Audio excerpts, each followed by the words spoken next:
Olá, meu nome é Ana Cláudia e dando continuidade, à disciplina Ecologia, Química e Meio Ambiente, hoje eu vou trazer um assunto super interessante para que a gente possa discutir no final da aula, que é a deorfanização de receptores olfativos. O que é deorfanizar um receptor? Deorfanizar um receptor é encontrar um ligante específico, que se combina com esse receptor e provoca ou permite com que o inseto ele responda àquele estímulo, seja uma resposta de aproximação ou uma resposta de fuga. Então, deorfanizar um receptor é encontrar um ligante, que faz parte do complexo. A gente não pode começar a falar de deorfanização sem conceituar a ecologia química reversa. Eu acho que está claro para vocês o que é ecologia química, são, na verdade, todas as interações existentes no meio ambiente entre os sinais químicos e os seres que habitam aquele ecossistema.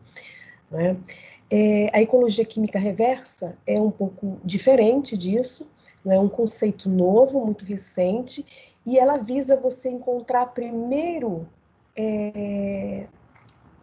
a proteína que interage com aquele receptor e, posteriormente, o seu ligante. Então, a gente faz o percurso de trás para frente. Primeiro a gente acha a proteína, depois o seu ligante, depois a gente vai verificar se a interação entre proteína, no caso, o receptor olfativo e o seu ligante, ele vai promover ou não algum comportamento naquele indivíduo estudado, no caso aqui os insetos.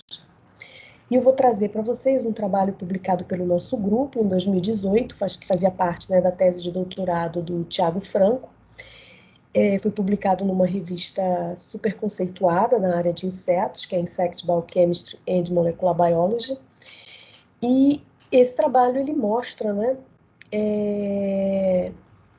como que nós conseguimos deorfanizar um receptor e acidentalmente descobrir repelentes para o Rhodinus prolixus. O Rhodinus prolixus vocês já conhecem da aula passada, é um importante vetor da doença de Chagas, que é uma doença atualmente globalizada, encontrada em todo o mundo, e que não existe vacina, a doença de Chagas, ela não tem vacina, e a prevenção ela se dá através de que a gente evite o contato com o vetor, principalmente nas áreas endêmicas.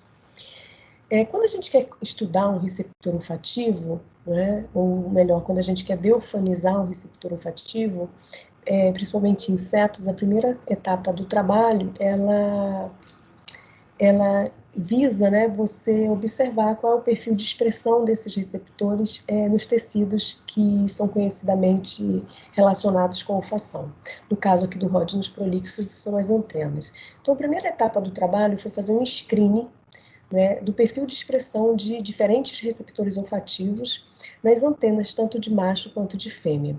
Nós sabemos, desde 2015, pela publicação do genoma de Rhodinus, que Rhodinus ele possui anotado 116 genes candidatos a receptores olfativos.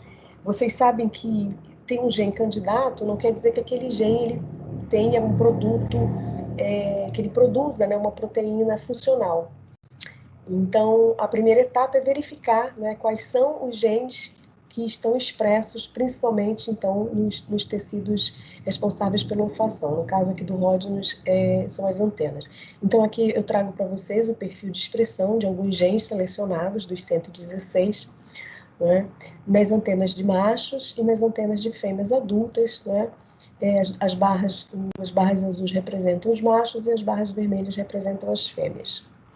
E vocês podem observar, por esse resultado, que existem receptores olfativos que são mais expressos em machos, como é o caso do OR1, receptores olfativos que são mais expressos em fêmeas, como é o caso do OR8, e receptores olfativos que possuem expressão idêntica ou igual, tanto em machos quanto em fêmeas, como, por exemplo, o OR16. Inicialmente, nós escolhemos desses receptores selecionados, nós escolhemos 4 receptores para fazer a deorfanização. Todos 4 receptores muito mais expressos, ou expressos preferencialmente nas antenas de macho. A nossa hipótese de trabalho era encontrar um receptor responsável pela detecção de 4 moléculas, de 4 sinais químicos mais abundantes numa glândula específica desse inseto, que é a glândula metaesternal, e que produziria, então, esses produtos químicos, esses sinais químicos, e que provavelmente, né, estariam envolvidos,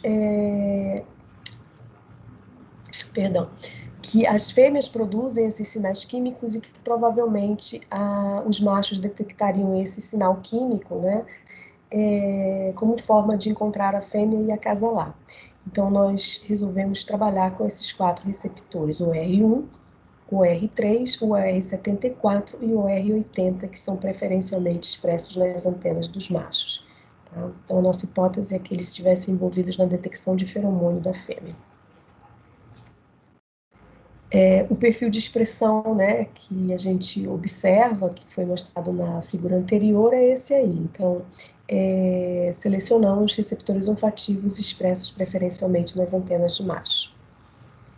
Esses receptores, então, eles foram clonados em vetor de clonagem, né? Depois subclonados em vetores de expressão. E depois de subclonados, esses plasmídios eles eram linearizados, purificados, né? Ressuspendidos. O precipitado era ressuspendido em uma solução de síntese de RNA, né? O DNA, então, era digerido e era purificado o cRNA, que é um RNA complementar, né? Porque nós precisávamos expressar essas proteínas no sistema heterólogo. Então, de posse do cRNA, esse cRNA, então, era injetado em ovócitos de xênopos. Aqui essa figura, ela mostra, né, como são obtidos os ovócitos. Né? Você faz uma incisão na pele da rã, né, dos xênopos, extrai, né, os ovócitos e depois prepara esses ovócitos e eles ficam, então, adequados para se fazer todas as análises. Né? Hoje em dia você já pode comprar diretamente os ovócitos, né? Existem empresas que fornecem sem haver a necessidade, então, de você extrair, né, fazer todo esse processo. Então, os ovócitos, eles são comprados e, em seguida, a gente vai injetar, então, o nosso cRNA, aqueles receptores específicos, né, que foram selecionados previamente, dentro desses ovócitos. O sistema, né, de injeção, a gente usa um microinjetor. Então, a gente precisa de um microscópio, estereoscópio, né, e do microinjetor. Então, se nós dermos um zoom aqui nessa região, né, do microscópio, vocês vão ter, então, esse perfil. Então, a gente tem aqui a solução, né, com um cRNA. Nós temos aqui uma ponteira de vidro. Então, aqui essa solução contendo o cRNA, ele é aspirado, né? A ponteira de vidro, então, ela é completamente cheia, então, né, com a solução contendo o cRNA, e esse cRNA, através desse microinjetor aqui, é injetado, né, nos ovócitos dos xênopos, individualmente. Vocês recordem que nos insetos, para que o sistema funcione, né, existe o complexo correceptor olfativo e receptor olfativo. Então, todos os receptores que estão sendo estudados aqui, eles estão sendo injetados, né, junto com o correceptor. Então, eu produzi 2 cRNAs diferentes, um do receptor olfativo e um do correceptor, e ambos são injetados ao mesmo tempo no ovócito, né, para que o sistema funcione. Aqui, então, eu trago um desenho esquemático de como que é, né, a estrutura depois que a gente injeta, né, o cRNA. A gente tem que esperar um tempo para que essas proteínas, elas sejam, para que esse RNA ele seja transcrito, né, e a proteína, então, madura, seja expressa na membrana. Então, observem aqui na figura, a gente tem um recipiente, né, onde é depositado o ovócito numa solução aquosa, né, e aqui na membrana do ovócito, então, nós temos a expressão, né, do complexo receptor olfativo e correceptor. Eles estão indicados aqui com cores diferentes, né, mostrando, então, que o complexo está sendo expresso ali. Esse ovócito, então, ele está embebido numa solução, né, para que ele não morra, né, que essa célula não morra.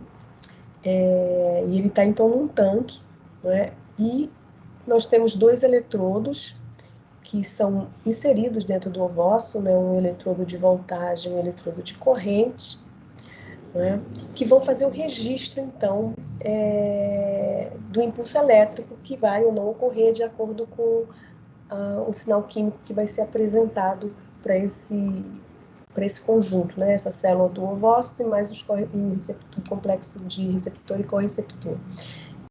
Acoplado a essa câmara aqui, nós temos uma solução, né, que mantém o ovócito vivo, né, que mantém, então, esse ambiente úmido aqui, né, líquido, e nós temos aqui diferentes, né, sinais químicos ou odores, mais a solução, né, que são injetados de tempos em tempos aqui nessa solução. Né? Caso, né, o sinal químico ele tenha algum efeito ele se liga ao seu receptor olfativo, nós podemos registrar, então, né, essa corrente elétrica e evidenciar a resposta que o complexo receptor olfativo e correceptor respondem a esse sinal. Então, aqui só para que vocês possam saber como é que a gente faz o registro, né, dessa resposta, a gente tem aqui uma linha, né, mostrando o sinal basal da célula, ou seja, sem estímulo nenhum. E aqui nesse exemplo específico, a gente está usando o bombicol, que é aquele feromônio de Bombyx mori, né?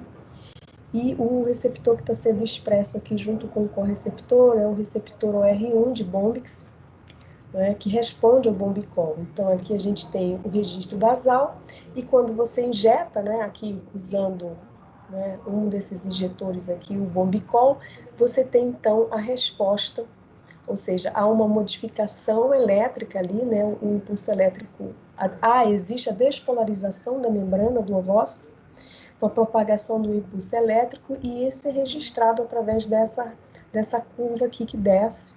Então, você tem o registro, né, a despolarização, e depois volta de novo ao normal. Então, é desta forma que a gente faz o registro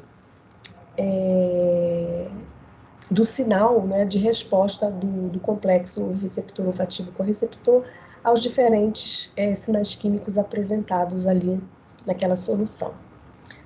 Então, acho que até aí está tudo bem, né? Vocês entenderam como é como que ocorre, né? Como é o sistema que a gente faz o registro. A ideia inicial, como eu falei para vocês, como esses 4 receptores selecionados, eles estavam expressos preferencialmente em antenas de macho, é que eles fossem capazes, né, de detectar um dos 4 componentes principais que são secretados pelas glândulas metaesternais das fêmeas, né, que estão listados aqui e foram descritos em 2008 por Pontes et al. Então, são 4 álcools, que são os componentes principais, e a suspeita, então, é que esses sinais químicos eles são feromônios envolvidos, então, no comportamento sexual. Nós tínhamos uma outra evidência, né, de dados do nosso laboratório, que mostrava que estes 4 sinais químicos, né, esses 4 álcools, eles tinham uma forte evidência, né, de que eles ligassem realmente uma proteína ligadora de odor, né, que é a proteína OBP27 de Rhodines. Esse aqui é um estudo em sílico, né, e que mostrava, então, que existia essa possibilidade.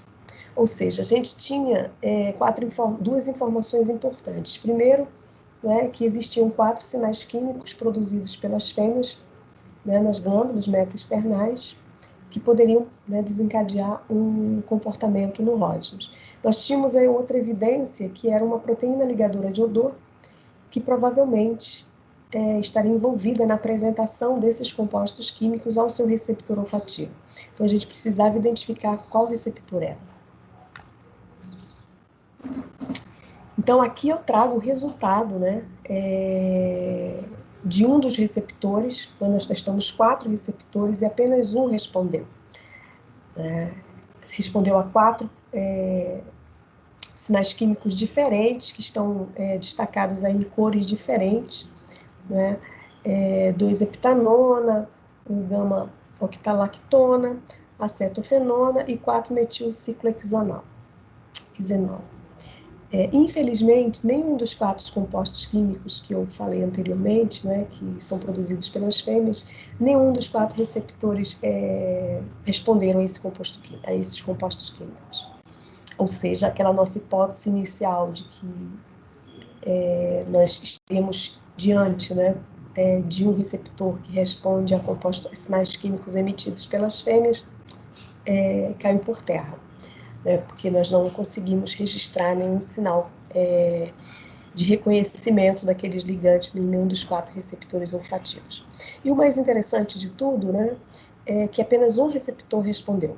Né, dos 4 selecionados, apenas o receptor 80 foi capaz de identificar esses 4 compostos, mostrados aqui de cores diferentes, e evidenciando, então, né, que houve a despolarização aqui da membrana do ovócito. Ok, diante dessa situação, né, nós fomos fazer uma pesquisa para tentar entender que compostos são esses e se já havia alguma coisa descrita na literatura, e alguns deles eram responsáveis ou desencadeavam em alguns insetos um comportamento de aversão, né, de fuga, ou seja, eram candidatos a serem repelentes. Outra informação que a gente tinha da literatura, é que o Rhodinus prolixus ele não é repelido pelo DIT, que é aquele repelente que eu comentei para vocês na aula passada, que é o padrão ouro, né, para repelir mosquito principalmente. Mas o Rhodinus ele não é repelido pelo DIT, isso a gente já sabia desde 2015. O que reforçava, então, a nossa hipótese de que talvez um daqueles 4 compostos, né, que a gente identificou lá na expressão heteróloga, que respondiam, então, que o OR80 respondia, poderia ser um repelente para Rhodinus. E aí nós fomos testar essa hipótese, né? Nós usamos esse mesmo bioensaio proposto por Zemoglu em 2015, que é um bioensaio relativamente simples, onde a gente tem o tubo Falco, que é isso que vocês estão vendo aqui na tela, né, o desenho esquemático de um tubo Falco, e que esse tubo ele é dividido em diferentes zonas, né, as zonas de fuga, zona intermediária e a zona do hospedeiro. Né, nós temos aqui um portão que prende o inseto aqui na zona de fuga, e temos aqui nessa outra extremidade uma tela, né, que impede com que o inseto ele chegue até o hospedeiro.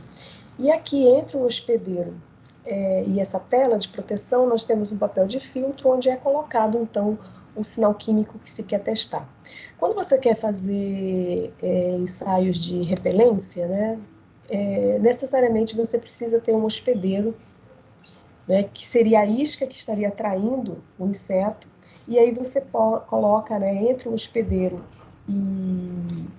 e o inseto, né, você coloca o sinal químico que você quer testar.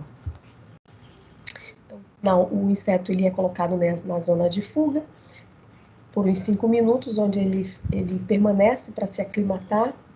Né, depois de um determinado período, a gente então remove, né, o que a gente chama de portão, e o inseto ele fica livre para chegar até o hospedeiro. Então, ele anda até o hospedeiro e a gente calcula então o tempo que ele fica ali próximo do hospedeiro, já que a gente está fazendo um bioensaio de repelência. Então a gente marca no relógio o tempo de residência dele ou o tempo próximo ao hospedeiro. Aqui eu vou mostrar para vocês o nosso ensaio, né? Então aqui em cima a gente tem a acetofenona, que é um daqueles compostos que o OR80 respondeu, e aqui embaixo o controle, que é o DIT. Então, se vocês observarem, né, o que a gente tem, então, o braço do hospedeiro, no caso aqui era o braço do Tiago, aqui ele passou, então, colocou o DIT, né, no papelzinho de filtro que está aqui, então vocês observem que o inseto aqui, próximo a ele, querendo se alimentar, né, enquanto que o inseto aqui em cima, que está na presença de acetofenona, ele não consegue, né, ficar próximo ao hospedeiro. Então, esse é o bioensaio que nós usamos. Né? O inseto até ele, se vocês observarem, né, ele chega a um determinado período de tempo ali, visita, né, fica perto ali do hospedeiro, mas em seguida ele vai para outra extremidade, ele não consegue ficar ali muito tempo perto do hospedeiro. E se você olhar para a figura de baixo, né, o inseto que está ali na presença do DIT, ele continua ali tentando furar a tela de proteção para chegar até o braço, né, do hospedeiro e tentar se alimentar. Esses insetos eles estão em jejum, não são ninfas de quinto estágio, você lembra? Aquela que come 10 vezes o peso delas em sangue. Então elas estão muito ávidas para se alimentar e simplesmente ele não consegue. O inseto de baixo que está com DIT, ele até tenta furar a tela, né, e tenta introduzir a probóscide na pele do hospedeiro, só que ele não consegue, porque existe uma distância segura, né, mostrando então o bioensaio que a gente usou, né? Então, todo esse tempo que o inseto ficava próximo ou não do hospedeiro, ele foi mensurado, né, para se construir depois um gráfico mostrando então esse tipo de comportamento, né? Foram vários insetos testados, né, em diferentes dias e em seguida eu vou mostrar para vocês o resultado. Então a gente tinha inicialmente, né, o perfil de expressão dos genes, escolhemos 4 genes, depois nós descobrimos que 4 sinais químicos, né, conseguiam se ligar ao receptor 80, e nós fomos testar, então, fazer o teste, não, o bioensaio, saber se esses compostos químicos eles repeliam ou não ródinos, e a gente viu que sim.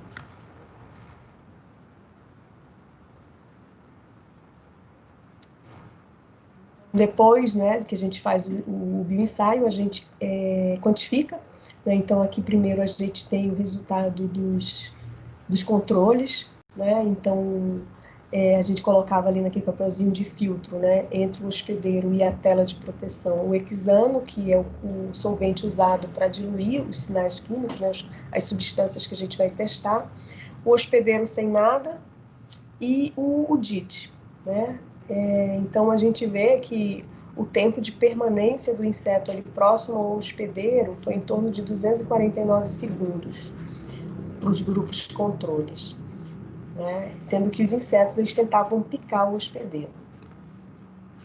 Já para o grupo tratado, né, com aqueles 4 compostos químicos, a heptanona, a octalactona, a cetofenona e 4-metilciclohexanol, esses grupos eles ficavam apenas 65 segundos próximo ao hospedeiro, havendo então uma redução significante, né, de 4 vezes, mostrando então que esses compostos eles de fato eles agem como repelente em ródinos prolixos.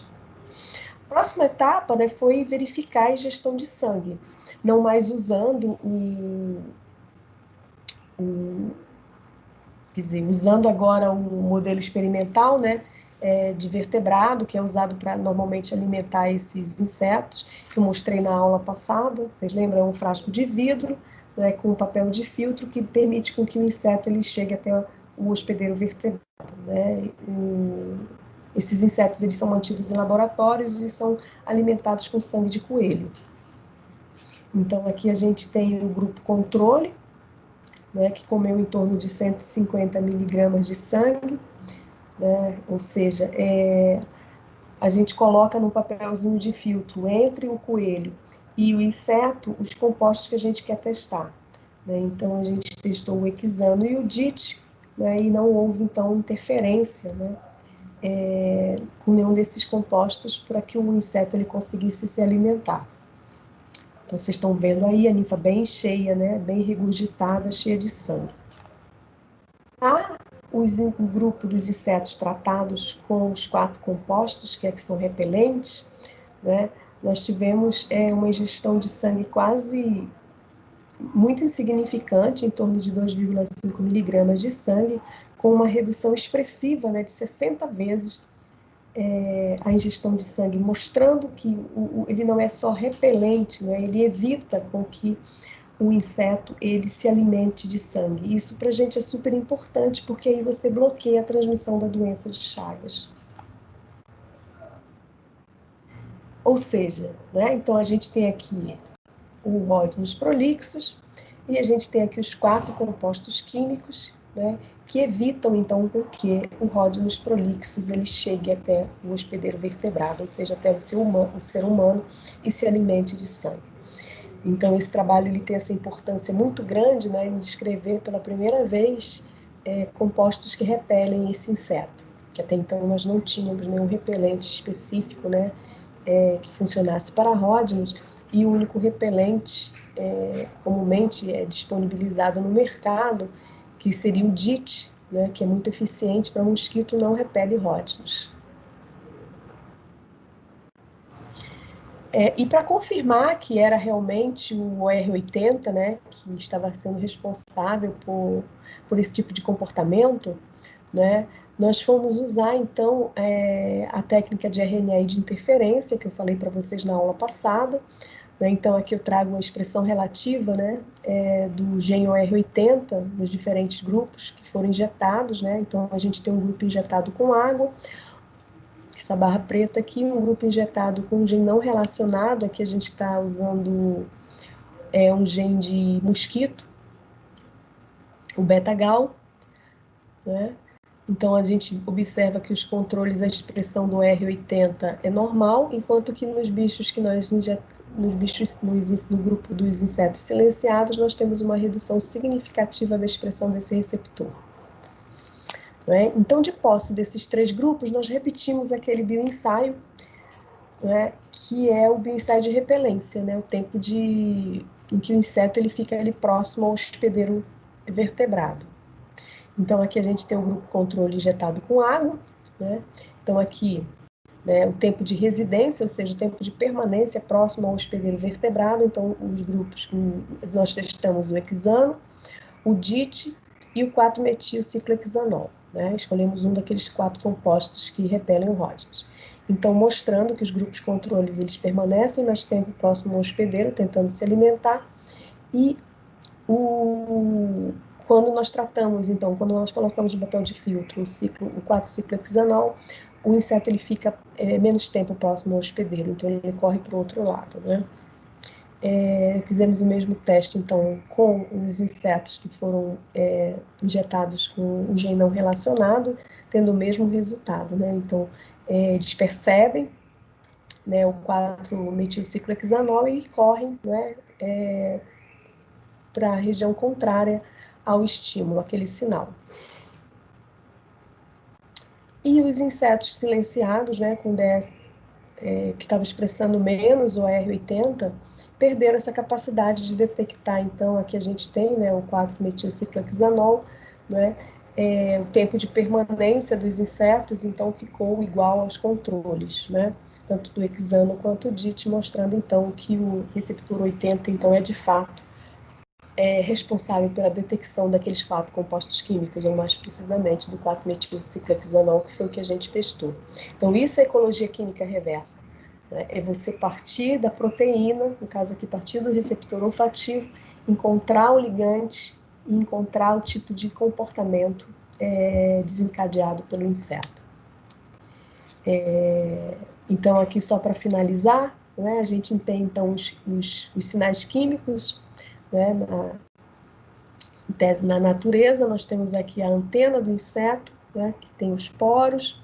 Na verdade, aqui são as sensilas, né, com os poros, e esses compostos, então, eles penetram através dos poros, se ligam a uma proteína ligadora de odor, que nós sabemos, em tese, que seria a OBP27, né, daquela modelagem in situ que a gente fez, mostrando que ela liga nesses 4 compostos. Então, seria o BP27 que apresentaria esses compostos ao receptor 80, que está sendo expresso aqui na membrana do neurônio sensorial olfativo, né, junto com o correceptor. Então, apresenta a molécula. A transdução do sinal, ou seja, a despolarização da membrana, o impulso nervoso, então, ele é propagado, vai até os centros superiores, né, de reconhecimento, e gera no inseto um comportamento, que aqui no caso do Rhodinus prolixus foi fugir, né, daquele composto, ou seja, com uma ação repelente.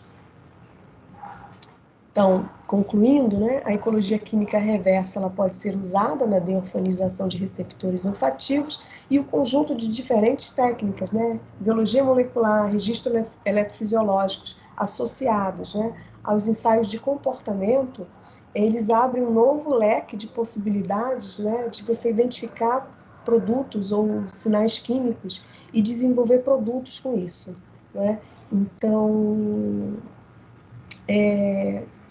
a ecologia química reversa, ela proporciona, né, esse tipo de abordagem para gerar, então, no final, um produto, que foi o caso da tese do Tiago, né? A gente ainda está tentando colaborações para ver se a gente consegue desenvolver